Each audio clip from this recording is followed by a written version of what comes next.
So the Eighth Circuit panel broadly decides two issues. First, the question of whether the defendants presumptively have immunity under the Foreign Sovereign Immunities Act, and then second, whether that immunity is pierced by any of the relevant exceptions to immunity within the Foreign Sovereign Immunities Act. It's the Lawfare Podcast. I'm Matt Gluck, Research Fellow at Lawfare, with Sean Mirski and Aaron Sobel of Arnold & Porter. Mirski practices foreign relations, international, and appellate law, and Sobel practices foreign relations and international law. The courts have assumed that Missouri's factual allegations are true, but on remand, what Missouri's going to have to do is prove that China actually manipulated the worldwide PPE market to conclusively overcome the FSIA and obtain that judgment against the Chinese defendants. Today, we're talking about coronavirus lawsuits against China in U.S. courts, and one in particular that recently cleared a jurisdictional hurdle. The excellent piece you both wrote in Lawfare is about one lawsuit brought by the state of Missouri against China related to the coronavirus. But this is just one of the COVID-related lawsuits that plaintiffs have filed against China. And Sean, you've written about others previously on Lawfare. So before we get into Missouri's lawsuit in particular, broadly, who's been bringing these lawsuits against China and what are the plaintiffs' claims? Yeah, so these suits popped up almost as soon as the COVID-19 hit America's shores. I think in a lot of ways, the suits demonstrate that sort of enduring American commitment to litigation is the answer to all problems. And so it was shortly after the first cases were reported in the United States that plaintiffs lawyers, I should say, sprang into action and started filing these suits. And the initial suits, I think, were filed as class actions, basically on behalf of the entire nation against China, for what people at that point assumed would be, and correctly assumed would be a lot of damage caused by the coronavirus. And the initial wave of suits, I think there ended up being something like 15 suits that had counsel, and then there were another number of sort of pro se suits, oftentimes filed by prisoners against China as well. And the suits, we roughly divided them into sort of national class actions, state class actions, suits brought by individual plaintiffs, and then finally the two suits that were brought by states, Missouri and Mississippi. And so you saw a really kind of wide variety, both geographically in terms of the type of suit, the allegations, and the means by which the plaintiffs were trying to get into court to bring these claims against China. And you write in your piece that this is the most significant of the lawsuits against China. Why is that? So it's a combination of a few different factors. The first is just simply sophistication. If you look at some of the earliest suits that were filed, I mean, they were really fairly threadbare. And one thing that happened in the first couple of months is that the suits really started sort of engaging in a dialogue with each other. You would see one suit filed and then another suit filed that sort of tweaked the language from the first suit, maybe added a new defendant, a new theory of liability, a new exception to sovereign immunity. And then subsequent suits would sort of pick up on that and sort of incorporate it into new complaints or into new suits. And so one of the innovations, for instance, early on was to start filing suits not only against China, but against the Communist Party of China, under the assumption that there would be less of an immunity issue there. And the Missouri suit, I think, was filed relatively late in sort of this string. And so it both benefited from kind of the early suits and some of the initial kind of percolation that had happened in terms of the kind of theories of liability and things like that, but also in terms of simply the Missouri AG is staffed by some really excellent lawyers. And so I think they had a better sense of what they were doing than some of the early plaintiffs. The other reason that the suit is, I think, significant is because it's brought by a state itself, which both gives it some heft just in terms of, the fact that a state is suing is makes it automatically a little bit more serious than just some, average Joe off the street. But it also meant that the state had access to certain theories, for instance, of standing, of damages that other suits don't necessarily have. And so the state, for instance, can basically say that it's acting on behalf of all of its citizens in capacity that lawyers sometimes refer to as parens patriae. I'm probably mispronouncing the Latin there. But it basically means that Missouri is bringing it on behalf of its citizens, which will end up mattering down the road, I think, because it means that Missouri can make certain arguments that individual litigants can't. So let's get into those arguments. Aaron, what are Missouri's specific claims There are four of them. And which entities does Missouri target? Yeah, Matt, thank you for having me on. So, Missouri brought suit against China alleging a host of theories of liability: public nuisance, abnormally dangerous activity, breach of their duty, quote, to the world for allowing transmission of the coronavirus, and importantly here, a breach of duty for hoarding PPE, masks. And the second part of your question was which defendants was Missouri targeting in the suit? So Missouri targeted a host of Chinese defendants. That includes the People's Republic of China and its government ministries, including the Chinese National Health Commission, the Ministry of Emergency Management, the Ministry of Civil Affairs, as well as a city, the city of Wuhan, and a province, the province of Hubei. In addition to these government entities, Missouri also targeted the Wuhan Institute of Virology and the Chinese Academy of Sciences. Now, these entities aren't actually part of the Chinese government, but the Eighth Circuit ruled that they are agencies and instrumentalities of the Chinese government because they are closely enough connected to the Chinese government and that they are under the control of the CCP. Missouri also targeted the Chinese Communist Party, which the Eighth Circuit said was the alter ego of the People's Republic of China. Now, normally, political parties aren't considered foreign sovereigns. They aren't governments under the Foreign Sovereign Immunities Act. But here, the Eighth Circuit did rule that it is the body politic that governs China. And for that reason, it was seen as a foreign state for purposes of the Foreign Sovereign Immunities Act. And we'll get into the details of the application of the Foreign Sovereign Immunities Act to these particular defendants in a bit. But before we get to that, so the entities that Missouri targets in its lawsuit are not actually participating in the case as defendants. So, Sean, why is that? And if not them, if not those defendants, then who is defending China against the claims here? Yeah, so I think this is one of the most fascinating thing about these suits. Aaron and I, in our sort of private practice, we represent a lot of foreign sovereigns in litigation. And usually if you're a foreign sovereign and you get sued, you hire lawyers in the U.S. to defend you for the obvious reason that that's the best way to beat suits. There are some foreign sovereigns, North Korea, Iran, that sort of regularly don't appear in U.S. courts for all the kind of reasons that you would expect. But other sovereigns like Cuba, for instance, have, at least in recent years, hired lawyers to defend themselves against suits in the United States. And so it's pretty typical for most foreign sovereigns to participate in U.S. litigation. China sort of stands as an exception to that rule. I don't want to say categorically that they never appear in U.S. courts, but they are extremely sensitive and touchy about suits against themselves. And they generally sort of treat them as illegitimate. They simply sort of refuse to show up because they basically say, right from the bat that these suits are themselves an infringement of their sovereignty, and that even having to appear to defend their immunity would be a abridgment of their sovereignty. And so China, generally speaking, doesn't show up for these suits. And in the, I think, 14 or 15 cases, non-pro se cases, they haven't appeared in any of them. But China also, I think, realizes that it's not always the best move not to show up, because that means some of your best arguments never make it in front of the court.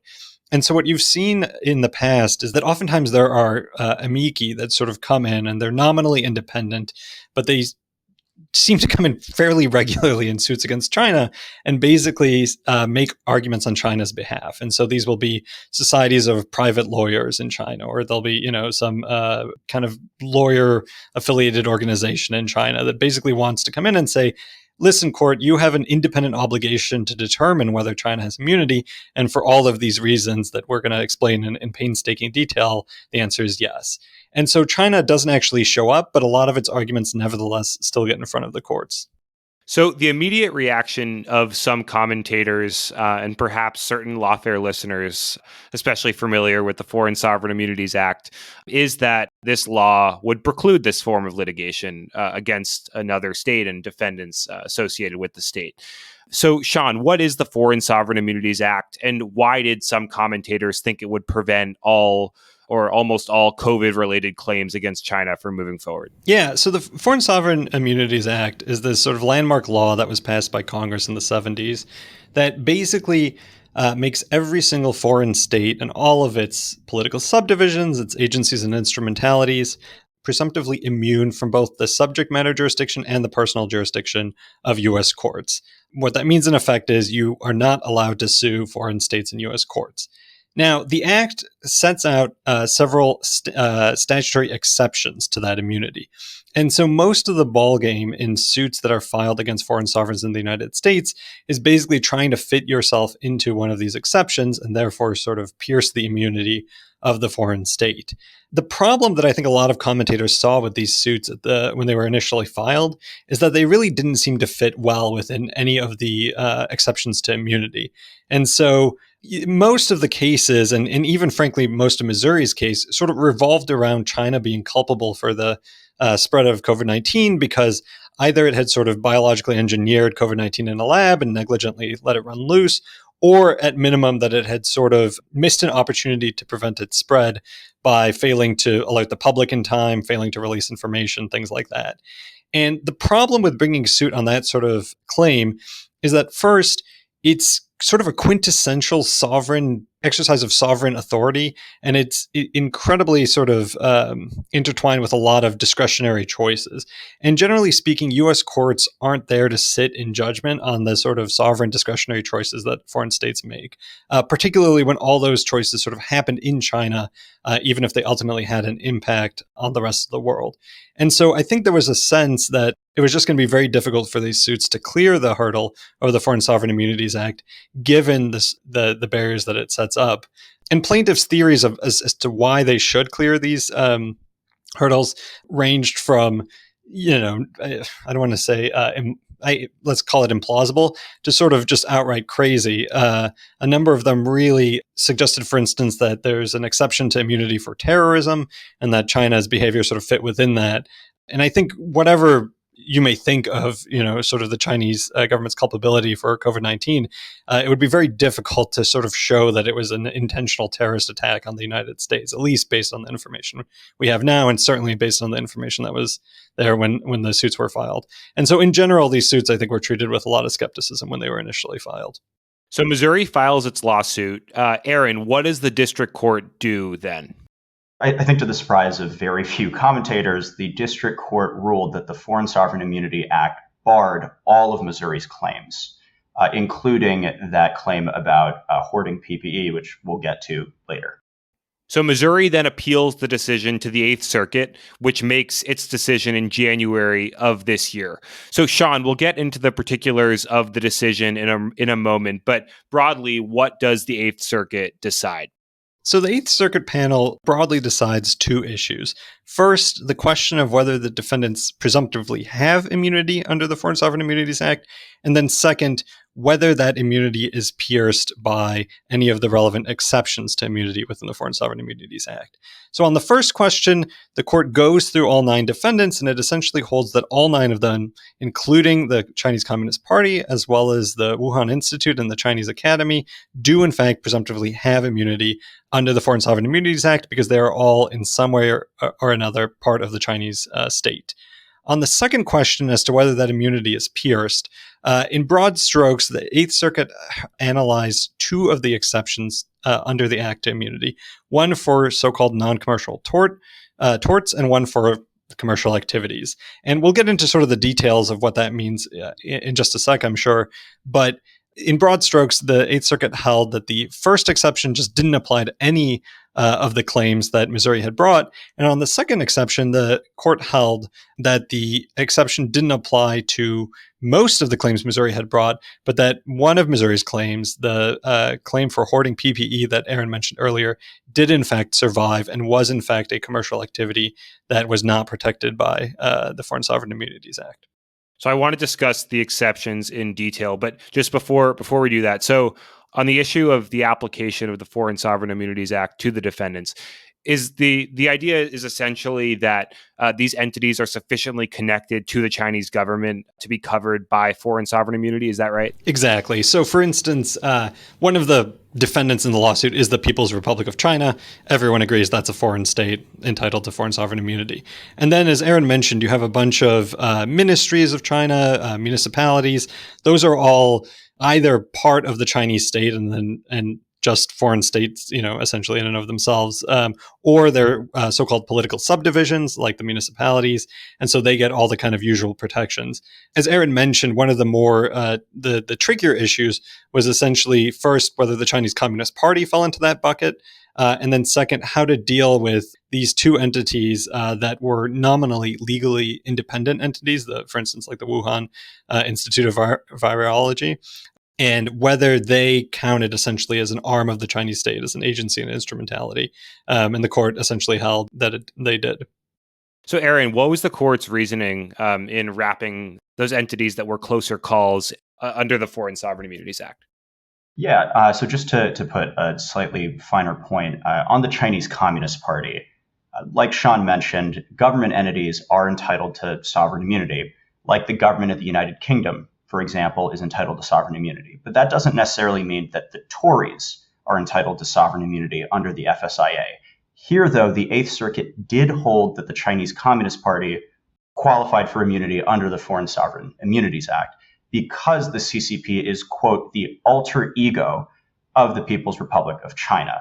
The reasoning of that was that the CCP controls all the government ministries, including the government of the People's Republic.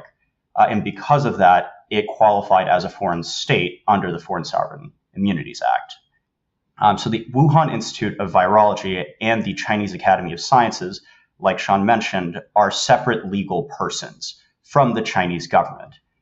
But the allegations that Missouri put forth suggested that these entities were closely enough connected to, and importantly, under the control of the Chinese government.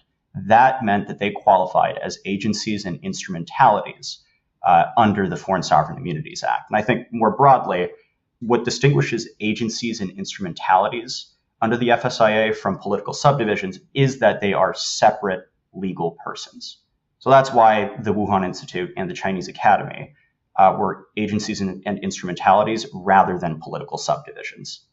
As I was reading the Eighth Circuit's decision, one component of it that interested me is the importance of the organization of the Chinese government as one that's very centralized, more so than the U.S., and has centralized control over entities that may appear to be non-governmental entities. So what impact might that have had in the Eighth Circuit's analysis? I think that probably meant that the Eighth Circuit was going to be more predisposed to find that organizations like the Wuhan Institute and the Chinese Academy of Sciences were agencies and instrumentalities, precisely because the doctrinal definition of agencies and instrumentalities depend on control by the government. Sean, do you have anything to add here? Yeah, just to jump in, I think that's exactly right. And at the same time, I don't want to necessarily overstate the differences with the United States. Obviously, let's say the Department of Commerce in the United States is going to be treated as a political subdivision or a foreign state if it was sued, abroad under a similar kind of statute. And things like, the National Institute of Health, I offhand don't know exactly how it's structured, but to the extent it's a public agency, as I assume, it would also sort of receive the same sort of foreign sovereign immunity protection abroad that U.S. law accords to, the Wuhan Institute or the Chinese Academy. But it does, there are meaningful differences. For instance, the United States has, I think, a number of sort of organizations of scientists that might be similar in function to the Chinese Academy of Sciences. But to the extent they're private entities that are not under the control of the United States government, you would obviously expect a different result in the immunity analysis abroad. And then, of course, the analysis for the Chinese Communist Party is radically different. You would not expect the Republican Party or the Democratic Party to receive foreign sovereign immunity abroad if it was sued for something it had done inside the United States. Let's get into the exceptions that might remove immunity in this case. So, as you mentioned, Sean, there are two exceptions that the court considers. The first is the non-commercial tort exception. So, what are Missouri's claims? as to why this exception does not apply to the Chinese defendants. Yeah, so Missouri alleged that China basically breached its duty of care by allowing the coronavirus to spread, that China blocked the dissemination of information about the virus and cornered the market on PPE, and that those constituted tortious acts or omissions that caused, quote, personal injury or death, or damage to or loss of property occurring in the United States. That's exactly what the non-commercial tort exception is defined as under the Foreign Sovereign Immunities Act. So, but then there's an exception to the exception that could rescue China's immunity here. So what did the court say about the application of that? Sure. As Sean mentioned, there is an exception within the exception that places the policy decisions of foreign states outside the purview of American courts. That's called the discretionary function exception. Basically, when a foreign state makes a policy decision based on social, political, or economic considerations, they get to maintain their immunity. Here, the Eighth Circuit said that even if you assumed China's actions were tortious, they were discretionary, permitting large gatherings in Wuhan and bringing suits against doctors who attempted to disseminate information about the virus. However wise, these were all the discretionary policy decisions, the policy choices that an American court isn't allowed to second guess. Chinese law didn't require the Chinese government to target these doctors, nor did Chinese law forbid the Chinese government from prohibiting large gatherings in Wuhan. So China's allegedly tortious acts were discretionary, meaning the non-commercial tort exception didn't pierce these Chinese defendants' immunity. Okay, so then the other exception is the commercial activity exception. So the appeals court panel had a split decision on this exception. So Sean, what did the majority decide here? You've already said a bit, but if you could just get into it in a bit more detail.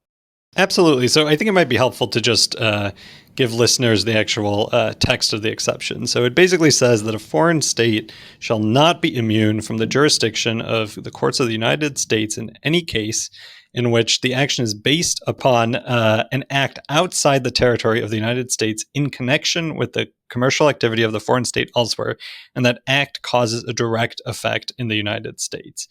And so both the majority and the dissent agreed that that exception didn't cover most of Missouri's claims, which dealt with, for instance, withholding information about the virus, being negligent in the way they had treated the virus inside the Wuhan Institute. And the majority and the dissent agreed that basically those acts, whether they were commercial or not, they had not caused a direct effect in the United States because there had simply been too many intervening developments. And the sort of gloss that courts have put on this language in the statute is that a direct effect has to be an immediate effect. It has to be you do X and Y immediately follows as a result of that. And here, the problem was that while China may have done things that were, again, extremely culpable as a moral matter, there had to be all sorts of intervening events before that really translated into any effect on the United States. And so, for example, if China was negligent in letting, in the way that it was dealing with viruses in the Wuhan Institute, that still didn't immediately have a direct effect on the United States until someone caught the coronavirus in China, traveled to the United States, infected people in the United States, and then Missouri wasn't even necessarily damaged by that infection until it spread widely enough, and Missouri reacted by passing stay-at-home bans and things like that. And so there's all these sorts of extended causal chains that connect what China was accused of doing with the injuries in this case. And so the court basically said unanimously, this is just too extended of a causal chain to really meet this direct effect requirement. But the place where the majority and dissent split was over the last claim, the one that Aaron mentioned, the claim for hoarding personal protective equipment, PPE. And the majority basically said, look, as a matter of supply and demand, if you, China, suddenly hoard all PPE, that will automatically increase the price of PPE in the United States and potentially create shortages. And that's a direct effect. You don't have to do anything else. You simply just take the action of hoarding, and that immediately has an effect on the Missouri market, again, just as a basic economic matter. And so the majority held that that claim, the PPE claim, was sufficiently direct that it did not fail, at least at this stage of the litigation, and that Missouri could pursue it. The dissent had a different view. It essentially made the point, I think, that it might be true that as an economic matter, hoarding PPE may affect prices in Missouri and create supply shortages and things like that, but that those effects aren't really relevant until you have a global pandemic, until you have all these other things that the majority acknowledge when discussing the other claims were sufficiently indirect to really qualify the commercial activities exception.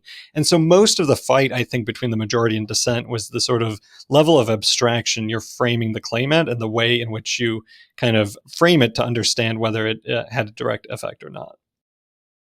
Is the majority's analysis of the direct effect consistent with other courts' analyses of similar issues? So it's a hard question to answer because you would have to look at all the many decisions on the commercial activities exception by courts and conclude that they all were clear and uniform and went the same way. And unfortunately, that's just not the case. In part because this really is a statute, as I just said, that's very susceptible to sort of differences in framing. That depending on the level of abstraction you choose when you're describing the claim, or the way you can sort of reframe a causal chain to have more or less steps, it means that it's very hard, I think, to sort of evaluate whether any particular claim is consistently falling within the commercial activities exception or not. All that said, I mean, there certainly have been suits brought within the United States for anti-competitive behavior by foreign sovereigns abroad. And I think Missouri was very much trying to steer into that case law when it was bringing this particular claim. What sort of, I think, complicates this claim and makes it a little murkier as to whether it really fits within the exception is the fact that in the background was the pandemic, and everyone sort of agrees that the pandemic itself was kind of causally too divorced from China's actions to be a direct effect within the context of the Foreign Sovereign Immunities Act. And so for that reason, it's sort of a tricky question. And even the majority admitted in its analysis that it thought it was a close call. So it really is one of those things where it's hard to sort of definitively say, this is wrong or this is right. Sean, what so far seems to be the effect of the Eighth Circuit's decision on the trajectories of other COVID lawsuits? So the decision has breathed new life into some of these lawsuits. I mean, one thing we've seen over the last few years is that many of these lawsuits have sort of gotten stuck in service issues. Some have been voluntarily or involuntarily dismissed. But of the ones that remain, we've seen new filings in the last couple of months where plaintiffs are invoking the Eighth Circuit's decision as essentially a justification for allowing their claims to proceed. And so Mississippi, for instance, has essentially invoked the Eighth Circuit's decision to say, listen, we should be allowed to proceed with our claim. And it's worth noting that the Mississippi lawsuit actually, I think, is much more focused on PPE from the beginning than the Missouri one was. And so to some extent, this is really, I think, putting a lot of wind in the Mississippi suit sails. But you also see similar invocations in some of the other suits brought by private plaintiffs. You also write in your Lawfare piece, Sean, that private litigants might have a more difficult time making this PPE hoarding claim under the commercial activity exception. And we discussed this a bit earlier, but why is this? What's the reason that private litigants might have more trouble? So there's a few different ways to sort of get at this question, but I think one of them goes to the majority's reasoning about how China's actions, just as a matter of supply and demand, obviously had an immediate effect on the Missouri market for PPE. And it's much easier for a state to sort of make that claim because, of course, a state has a large market. And because Missouri is representing all of its citizens in this lawsuit, it has the ability to sort of invoke impacts on its statewide market. When you're an individual plaintiff, on the other hand, you're going to have, I think, a little bit more difficulty saying that there was a direct effect because you have to show a direct effect not just on like the Missouri state market, but on the market that's going to be relevant to your lawsuit. And that's the point at which intervening sort of developments might come in.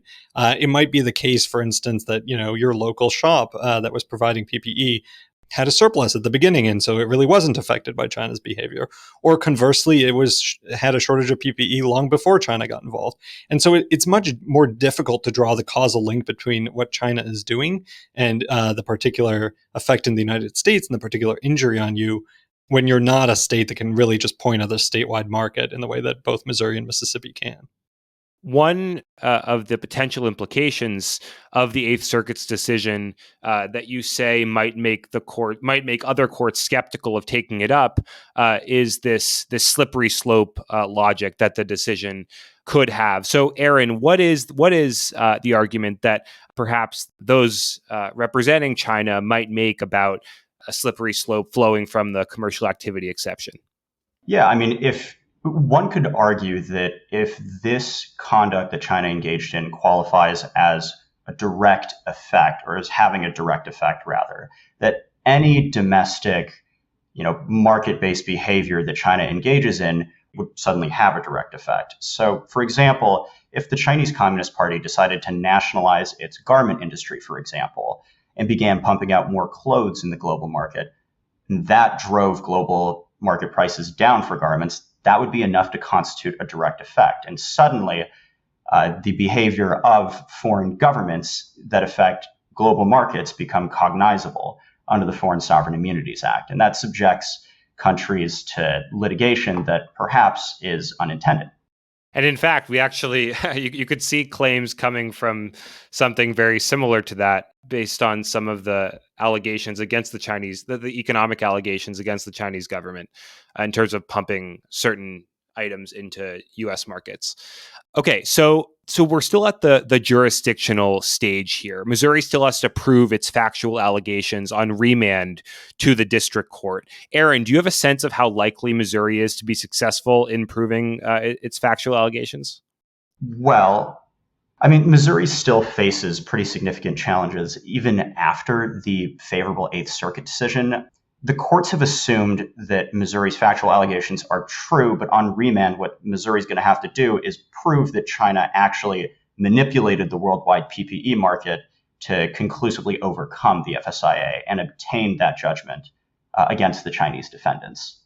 Over recent months, we've seen increasing support for the lab leak theory that the coronavirus emerged from a lab rather than from natural sources. So, Sean, what, if any, impact would that have on Missouri's claims or other COVID litigation? Matt, I think the answer probably is that it doesn't make too much of a difference, in large part because the claims that dealt directly with the so-called lab leak thesis were the ones who, or hypothesis, were the ones who were the claims that were dismissed. And I think that sort of just underscores the mismatch between what a lot of these plaintiffs are trying to achieve and what the law essentially allows them to achieve. Because I think if you ask the average American, why is China responsible for COVID-19? They're going to mention the lab leak thesis. They're going to mention the sort of hiding of information at the beginning of the pandemic and things like that. And the problem is, as the Eighth Circuit explained, it's very hard to bring a lawsuit based on those claims because of the way the Foreign Sovereign Immunities Act is set up. And so even as the case for those claims might become sort of stronger in the public narrative, because we've seen these increasingly sophisticated arguments for the lab leak hypothesis, it's just very hard to connect it to what these lawsuits are going to be about going forward, which is apparently the hoarding of PPE. And so I do think that litigants are, the way that they'll benefit from this sort of developing public narrative is mostly at a thematic level rather than anything doctrinal that sort of really feeds into the particulars of the cases, would be my guess.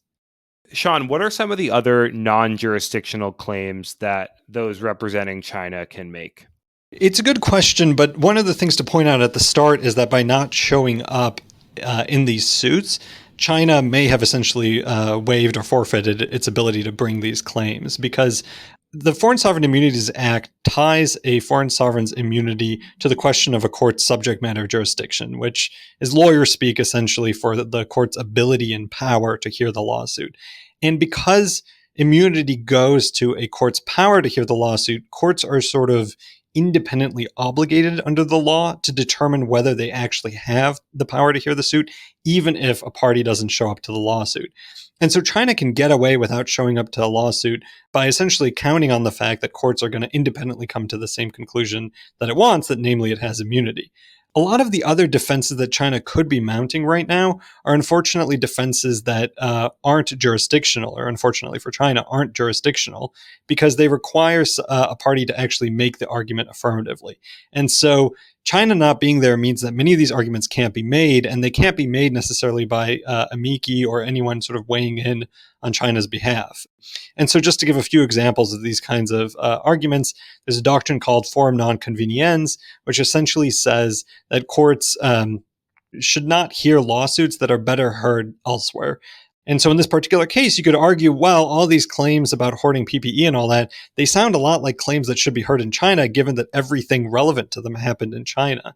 But as I said, it's whatever the merits of that kind of defense, it's going to be very difficult for courts to hear or it's going to be unlikely that district courts are going to sort of independently come to that conclusion without China actually making an appearance and making these arguments.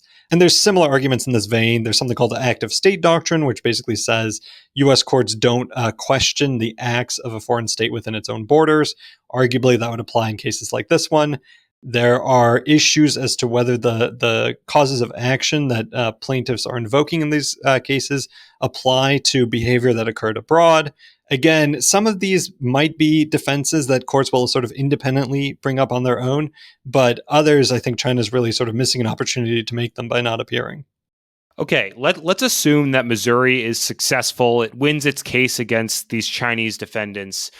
Sean, what happens? Is Xi Jinping dragged to the Eastern District of Missouri and forced to pay out of the coffers of the Chinese Communist Party? Or is it more complicated than that? It's a little more complicated than that, as you might imagine. So if Missouri manages to prevail, it'll receive a default judgment. There'll presumably be hearings on the exact amount of damages. Missouri has claimed, I think, tens of billions of dollars in damages. Whether Missouri can prove that, especially with its claims narrowed, remains an open question. But let's assume that it successfully persuades the court to give it a judgment in a hefty sum. The problem is then that Missouri will presumably want to enforce that judgment and collect from China, because I can say with nearly 100% confidence that China is not going to pay that judgment voluntarily. And the way that litigants usually proceed once they have a judgment against a foreign sovereign is they try to find the assets of the foreign sovereign within the jurisdiction and enforce the judgment against those assets. The problem for Missouri is going to be that China itself has foreign sovereign immunity, but there's also immunity from attachment and execution, which means that China's property is protected by a separate layer of immunity under the Foreign Sovereign Immunities Act, which also has a number of exceptions, but those exceptions in some ways are more narrowly drawn than even the exceptions protecting China itself. And so even once Missouri has this judgment, it's going to be very difficult, I think, for Missouri to first find any Chinese assets inside the United States to collect on, and then second, to do so successfully by piercing China's immunity. Aaron, beyond the potential concrete financial penalties, there are also implications for U.S. foreign policy. So at the early stage of this litigation, China signaled that it might retaliate. What has China said on these lawsuits? We know that it hasn't shown up in court to defend itself, but what messages have we gotten from Beijing? Yeah, sort of as Sean has said, the Chinese government doesn't show up in these lawsuits, and in their diplomatic notes on multiple occasions, they say that they do not accept and will not participate in any of these lawsuits. These diplomatic notes have gone so far as to say that if the U.S. allows the frivolous lawsuits to proceed, the Chinese side is going to reserve its own right to take reciprocal countermeasures, which presumably means that China might be threatening that it would strip the United States of its sovereign immunity in Chinese domestic courts. If I can just jump in on that point, because this is not necessarily an idle threat. And one of our co-authors, John Bellinger, has previously made this point in at least one editorial. One of the reasons that the United States government is fairly zealous about protecting the foreign sovereign or the immunity of foreign sovereigns in the United States is not out of the goodness of its heart, but because of the concern about the sort of reciprocal immunity regimes that prevail abroad and that protect U.S. property. There really isn't any state in the world that has as much of a global footprint as the United States. And so anything that the U.S. does to weaken the immunity of foreign states in the U.S. is going to have potentially consequences for U.S. property abroad. And China, I think, is pretty serious about the threat of reciprocal countermeasures. At the when these suits were initially filed back in 2020, there were a number of editorials in some very prominent Chinese newspapers, including, for instance, the People's Daily, which is the official mouthpiece of the party, in which the Chinese government made fairly clear that it was interested in potentially pursuing kind of countersuits. And to American ears, a lot of these countersuits seem absolutely ludicrous. The Chinese government, for reasons we can get into, has allowed a number of conspiracy theories to prevail inside China about both the origin of COVID-19 and about the origin of things like the Spanish flu of 1918, as well as the AIDS crisis. And at least for a lot of Chinese, the sort of understanding is that all of these diseases actually came from the United States and that the United States is directly responsible for them. And so you see these editorials in which the Chinese government is not so subtly threatening to bring lawsuits about the United States letting COVID-19 spread around the world, or letting the Spanish flu spread around the world in 1918, or the AIDS crisis.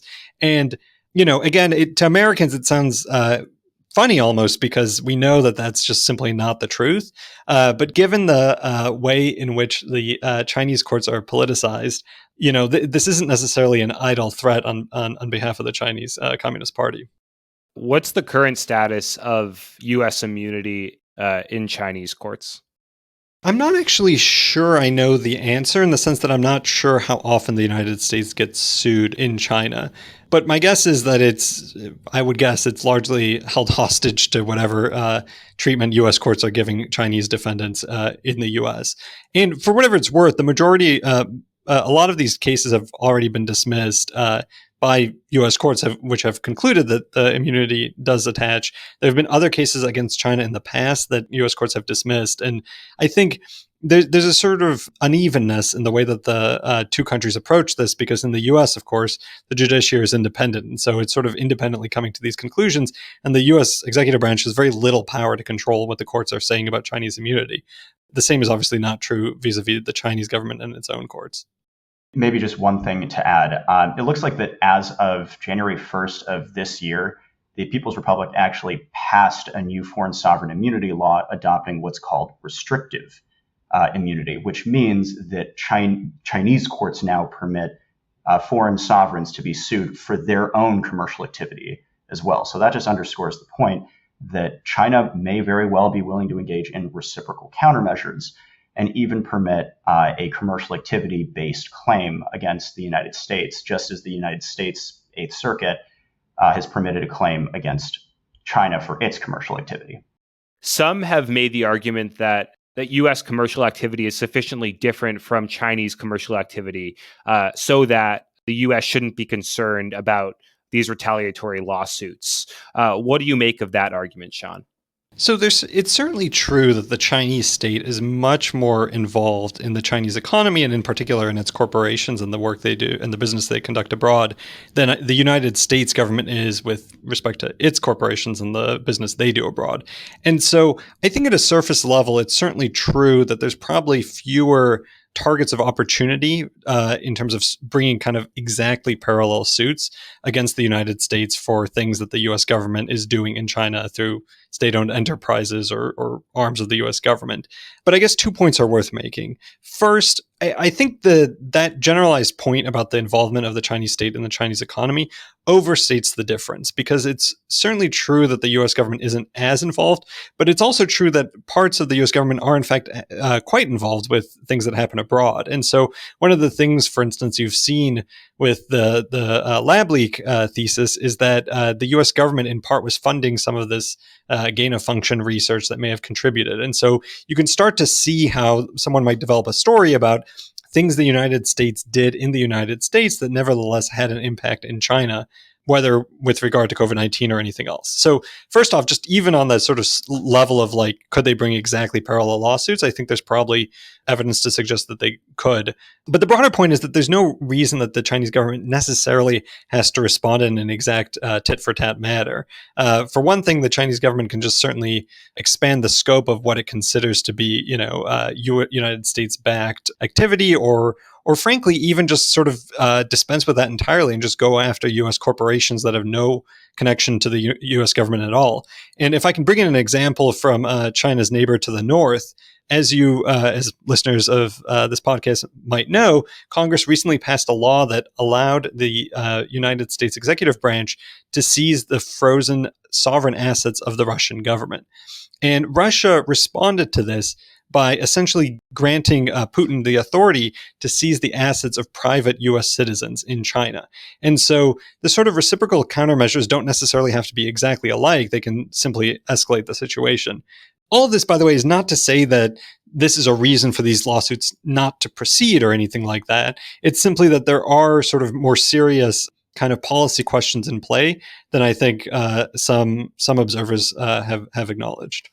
There's also been some talk about, and similar to what you just mentioned, about in the Russia context, about Congress abrogating immunity for Chinese defendants through legislation, which would allow the claims against China to proceed. Aaron, do you know the status of that legislation? Congressional proposals to strip China of its immunity haven't moved forward. Okay, we will leave it there. Thank you, Sean and Aaron, for joining us. It's our pleasure. Thanks so much for having us, Matt. Thanks, Matt. The Lawfare podcast is produced in cooperation with the Brookings Institution. You can get ad-free versions of this and other Lawfare podcasts by becoming a Lawfare material supporter through our website, lawfaremedia.org/support. You'll also get access to special events and other content available only to our supporters. Please rate and review us wherever you get your podcasts. Look out for our other podcasts, including Rational Security, Chatter, Allies, and The Aftermath, our latest Lawfare Presents podcast series on the government's response to January 6th. Check out our written work at lawfaremedia.org. The podcast is edited by Jen Patja, and your audio engineer this episode was Kara Schillen of Goat Rodeo. Our theme song is from Alibi Music. As always, thanks for listening.